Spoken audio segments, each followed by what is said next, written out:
How much does it cost to live in Mexico for 3 months?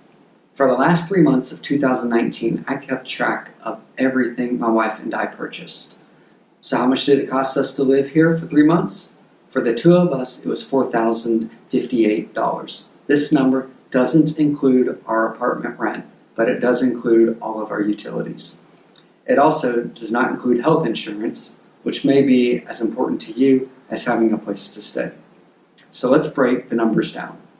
To simplify, I converted everything to dollars. Although in the past 4 months, the dollar has become much stronger against the peso. Right now, we're saving about 15 to 20% over those 3 months. Lodging. During this 3-month period, we rented a 2-bedroom apartment that was walking distance to just about everything. The indoor living space was about 700 square feet, and we had a large private rooftop where we bought and put a small pool. We really liked living in the middle of the locals and their businesses. How much does an apartment cost? It depends on the amenities, whether it has a view or air conditioning, furnished or unfurnished, if there's a pool, and so on. If you are willing to do a little legwork, then you can find a 1 or 2 bedroom apartment for as little as $150 per month. You may even get lucky and find a furnished place with a view and a pool for about $1,000 a month. The best values are going to be found on the ground and not through rental websites. But the best places still advertise online. So if you want to stay in a super nice condo with all of the amenities, then it's just easier to book online. Eating and drinking. Most of our food comes from local restaurants. Allie loves cooking, and she cooked at least 1 meal a week. When we went grocery shopping, the majority of our expenses always seemed to come from alcohol. But we've gotten really good at finding the best beer and liquor prices. When it comes to cooking versus eating out, there aren't many places in the world that you can eat food as good as you can here for the same cost, or even cheaper than making it at home. We don't eat a lot of fancy meals either.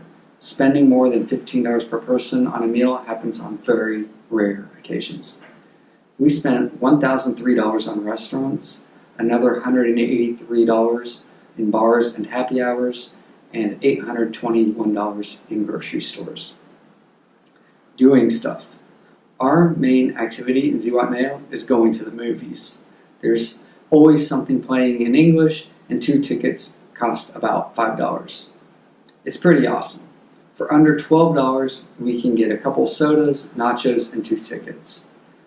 Unfortunately, right now, with COVID, there's no movies, but as soon as the theater opens back up, we'll be there. The movie theater is really nice here. Since we've been Ziwa residents for several years now, we've already done most of the touristy stuff.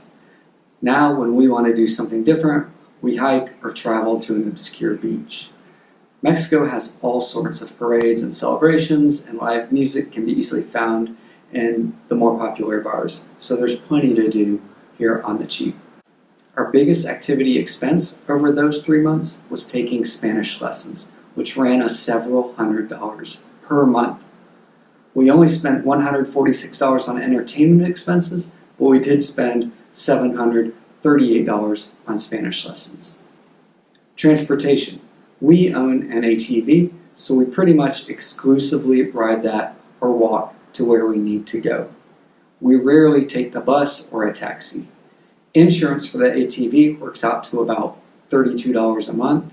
Even before we had the ATV, I don't think we spent too much more on transportation. Almost every month there is some $2 or $5 repair needed to the ATV. And during those 3 months, we had to replace a light bulb in addition to renewing the license plate. Our transportation expenses totaled $180. Phones. We had Google Fi, which charged us based on the data plan we used, and had a nice international plan. We also used a local phone for phone calls. We eventually canceled Google Fi for a more permanent local plan with AT&T, which is a fraction of the costs. If you are spending months in Mexico, then a local plan is the way to go. We spent $219 on our phone plan. A similar local plan may not cost more than $10 per month. Utilities and internet. Our TV internet plan cost us about $35 a month, mainly because I wanted all of the sports channels. If you want the best internet and TV plan available with Mega Cable, Mexico's version of Comcast, then you'll pay about $50 per month. There's a competitor internet company, and you can get good internet through them for about $20 a month. This is what we have now. On electricity, as long as you don't abuse the air conditioning, then it's not very expensive.